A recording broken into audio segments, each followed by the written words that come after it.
వాస్తవంగా తెలంగాణ రాష్ట్రానికి ప్రతిష్టాత్మకమైనటువంటి ఈ ప్రాణహిత నదీ జలాల వినియోగానికి సంబంధించి ఆనాడు గత ఉమ్మడి రాష్ట్రంలో కేవలం 38,000 కోట్లతో 16 లక్షల ఎకరాల సాగులకు తీసుకొచ్చే విధంగా కార్యక్రమం రూపొందించి almost 1/3 of the project was completed. దాని కొత్తగా ఏర్పడ్డ తెలంగాణ రాష్ట్ర ప్రభుత్వం రీడిజైనింగ్ అనే నెపంతో ఏదైతుందో 38,000 కోట్లతో నిర్మాణం తలపిన ప్రాజెక్టు 1,00,000 కోట్ల పైచిలకు చేరుకోవటం, అందులో మేడిగడ్డ బ్యారేజ్ ఏదైతే ఉందో ఒరిజినల్ లిఫ్టింగ్ పాయింట్ అది కుంగిపోవటం, అది నిజంగా కూడా మొత్తం కేవలం భారతదేశమే కాదు ప్రపంచంలో తరలించుకున్నట్టు పరిస్థితి ఎదురైందని చెప్పంటున్నాను. ఇంత ప్రతిష్టాత్మకంగా నిర్మాణం తలపెట్టిన ప్రాజెక్ట్ కుంగిపోవడం ఏంటే, కుంగిపోవడము అంటే ఏ విధమైన సాంకేతిక పరిజ్ఞానం మన పూర్తి స్థాయిలో అందుబాటులో లేని కాలంలో నిర్మాణం చేసిన ఎస్ఆర్ఎఫ్ ప్రాజెక్టే కానీ, నాగరిసార్ ప్రాజెక్టే కానీ, శ్రీశైలం ప్రాజెక్టే కానీ ఇప్పటికీ చెక్కు చెదరకుంటే ఇది ఎత్తుందో మనకున్నాయి చెప్పంటున్నాయి. నేను ఆ మేడిగడ్డ ప్రాజెక్టు కురింగిపోవడానికి సంబంధించి గౌరవ మంత్రివర్యులు అంటే ఉత్తమ్ కుమార్ రెడ్డి గారు నీటిపారుదల శాఖ మంత్రి నుండి మొదలెట్టుకొని మిత్రులు శ్రీధర్ బాబు గారు, మిత్రులు శ్రీనివాసరెడ్డి గారు రెవెన్యూ శాఖ మంత్రులు, మిత్రులు పొన్నం ప్రభాకర్ గారు బీసీ సంక్షేమం, అట్లాగే రవాణా శాఖ మంత్రులు, మిత్రులు వెంకటరెడ్డి గారు ఆర్ఎండ్బి శాఖ మంత్రులు, మిత్రులు మాజీ పార్లమెంట్ సభ్యులు ప్రస్తుతం చెన్నూరు శాసనసభ్యులు వివేక్ గారు ఏదైతుందో చాలా దానిపై పర్టినెంట్ పాయింట్స్ లేవనెత్తడం జరిగింది. ముఖ్యంగా శ్రీనివాసరెడ్డి గారైతే నేను చదువుకున్నాను కాదు రథపడ్డ దగ్గర మాట్లాడుతామని చెప్పిన వారు లేవనెత్తిన అంశాలు చూస్తుంటే మరి ఈ అధికారులు జవాబు చెప్పగలుగుతామని చెప్పి నేనైతే భావించని చెప్పంటాను. నేను దయచేసి ఇరిగేషన్ శాఖ మంత్రులతోని దీన్ని మీరు సవివరంగా ఒక ఏజెన్సీతో ముందు విచారణ చేయండి. Let us not confine only to the report of these people. వీళ్ళే మొత్తం చేసిన కథాతతంగమంతా చేసి మళ్ళీ వాళ్ళ మీద మనం ఆధారపడడం అని చెప్పారంటే మీకు మీ judicial enquiry definitely will take part. ఆ జ్యుడిషియల్ ఎంక్వైరీ రిపోర్ట్ రావడానికి టేక్స్ టైం. దానికొరకు వేచి చూడకుండా మీరు ఇమీడియట్లీ యూ యాక్ట్ ఒక థర్డ్ పార్టీ టెక్నికల్ ఎక్స్పర్ట్స్ ఏజెన్సీతోని శ్రీనివాసరెడ్డి గారు లేవైతే అంశాలు అన్నింటి కూడా పరిశీలింపజేసి put it before the people of Telangana వాస్తవం తెలిసి రావాలని చెప్పి అంటున్నాను. నేను దాని జోలికి పోకుండా ముఖ్యంగా ఏది ఇస్తుందో మీరు 2 TMC వాటర్ లిఫ్ట్ చేసే విధంగా ముందు మీరు ప్రాజెక్ట్ నిర్మాణం చేసిండ్రే. ఈ 2 TMC వాటర్ లిఫ్ట్ చేయడానికి ఏదైతే మేడిగడ్డ వద్ద మీరు బ్యారేజ్ నిర్మాణం చేసిండ్రో మనం 12 మాసాలలో ఏ మాసంలో నీరు ఎంత లభ్యత ఉంటుంది, ఎంత లిఫ్ట్ చేయగలుగుతారు? మీరు ఫ్లడ్ సీజన్ ఎన్ని మాసాలు ఉంటుంది, ఫ్లడ్ సీజన్లో ఎంత వాటర్ లిఫ్ట్ చేయగలుగుతారు, other than flood season normal course లోపల ఏదైతే ఏ మాసం ఎంత లిఫ్ట్ చేయగలుగుతారు? That should be given account. అది మనకు తెలిస్తే అసలు 3rd TMCకి ఎందుకు పోవాల్సి వచ్చింది వారు అన్నట్టు. మనం 2వ TMC నీటి వినియోగం పూర్తి స్థాయిలో వినియోగించుకోలేక ముందే మళ్ళీ 3rd TMC పోయినామని చెప్పారంటే దాని అర్థం మీద అర్థం కావటం లేదా? మీ ఇచ్చిన లెక్కల ప్రకారంగా శ్రీనివాసరెడ్డి గారు 1920 the maximum water lifted in a year ఈ 61.666 cusec. This is the maximum lift in a year. ANC గారు మాక్సిమం లిఫ్ట్ మీరు లెక్క ప్రకారంగా కేవలం 61.666 క్యూసెక్ మాత్రమే TMC మాత్రమే లిఫ్ట్ చేసింది. మీరు మనకి ఎంత లిఫ్ట్ చేసే స్కోప్ ఉన్నది అంటే 4 మాసాలు రోజుకు 2 TMC లిఫ్ట్ చేస్తే ఎంత అవుతుందన్నా 2 × 30 60 × 3 మాసాలు పెట్టుకోండి 180 TMC. Rest 9 months. 9 మంత్స్ 6 మాసాలు లిఫ్ట్ అవుతుంది. 6 మూల 18 180 TMC. 180 360 TMC లిఫ్ట్ చేసుకునే అవకాశం ఉన్నది. నీ 360 TMC లిఫ్ట్ చేసే అవకాశం ఉండగా నువ్వు అంత లిఫ్ట్ చేసింది 60 TMC in a year maximum. నేను ఐఎమ్ సారీ ఫస్ట్ ఈ 360 TMC లిఫ్ట్ చేసే స్కోప్ ఉన్నది ఫుల్ ఇయర్. మనం ఫుల్ ఇయర్ ప్లాన్ చేసినాం కదా. నో లేదు అనేది కాదబ్బా. నువ్వు how you are design the project your designing is 3 months ఏదైతుందో 2 TMC లిఫ్ట్ చేస్తారు. ఒక 6 మాసాలు ఒక టీఎంసీ లిఫ్ట్ చేస్తారు అంటే 180 + 180 360 TMC you can lift all the way lifted only 60 TMC. No, I'm sorry, you have lifted only 60 TMC.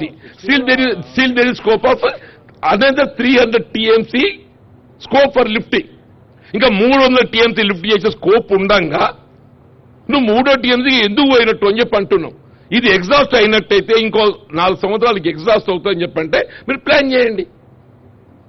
అది ఇది ఏది లేకుంటే ఏదైతుందో నేను కట్టేసిన అని చెప్పంటే మీకేరక నాయన. మా రాజకీయ నాయకులకు విపరీతమైన ఆలోచనలు ఉంటాయా మాకు? ఏదో పేరు పెద్దరికమో లేకపోతే దాని వెనుక వచ్చేటి ఒక భాగవతమో ఏదో ఉంటే మాకు మీరైతే చిత్తశుద్ధితో ఉండాలి కదనే. I'm sorry mister ENC.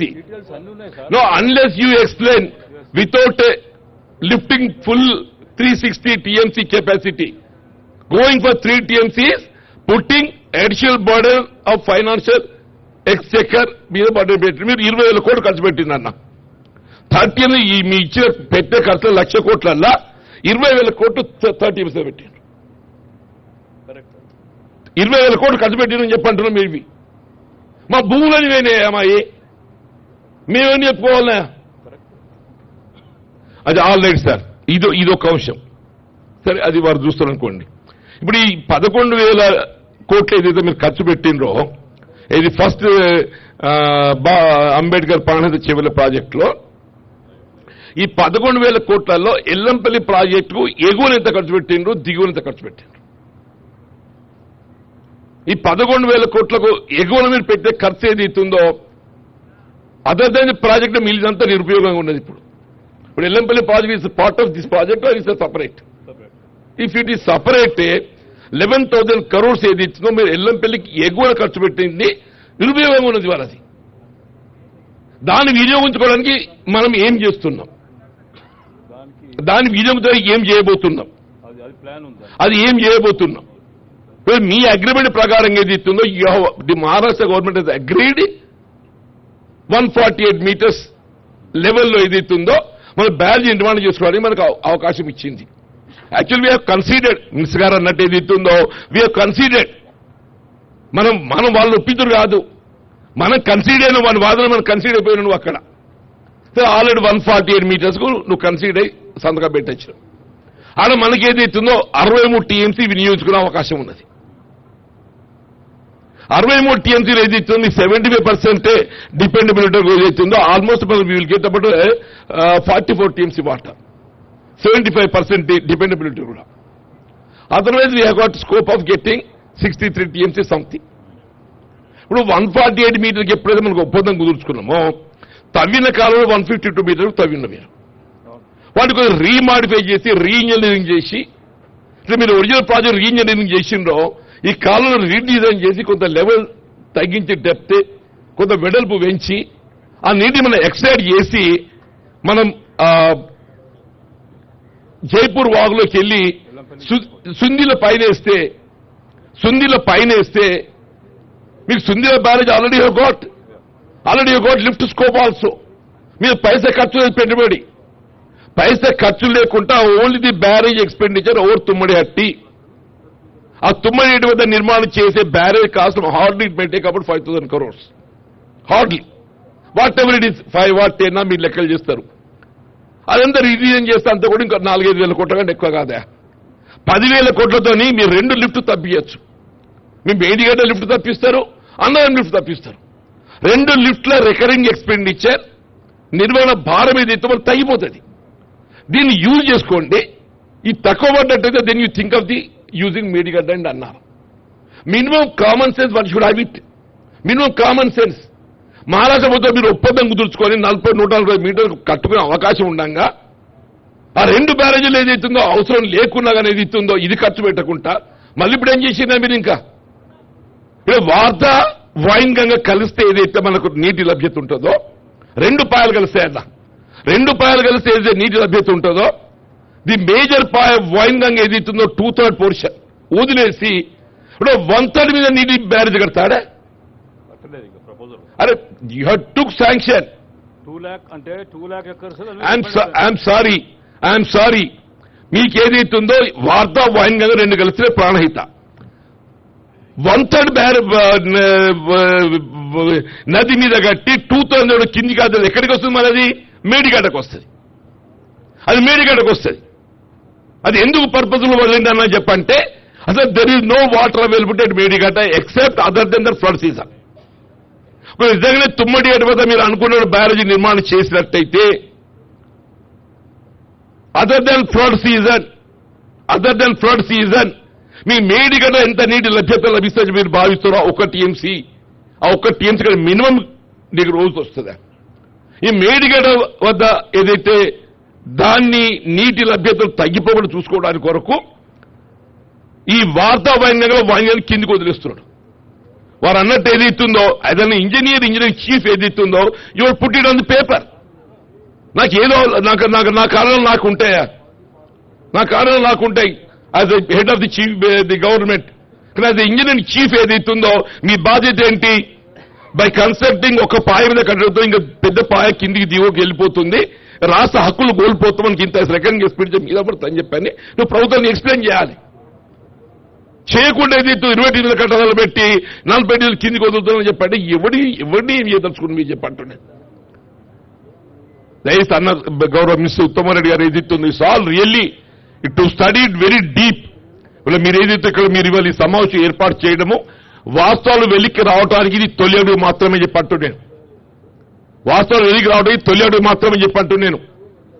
ఒక కుట్రపూరితంగా మొత్తం ఈ రాష్ట్ర ఎక్స్చేకర్ తెలంగాణ ప్రజలపై ఆర్థిక భారం మోపే విధంగా చెప్పంటున్నా. ఖర్చు చూపే 1,00,000 కోట్లలో కనీసం 50,000 కోట్ల అవినీతి జరిగిందని చెప్పండి. 50,000 కోట్ల అవినీతి జరిగింది. The total expenditure if all put together also own be over 50,000 50% ఎక్కువ లేదు చెప్పండి. దీన్ని మీరు డీప్ గా స్టడీ చేయించి without waiting for judicial enquiry అది వేసే ప్రొసీజర్ అవుతుంది. ఈ లోపల వాస్తవాలు మనం బయట పెట్టడానికి కొరకు ఏది ఇస్తుందో దాన్ని వినియోగించాలని చెప్పని మీ ద్వారా కోరుతూ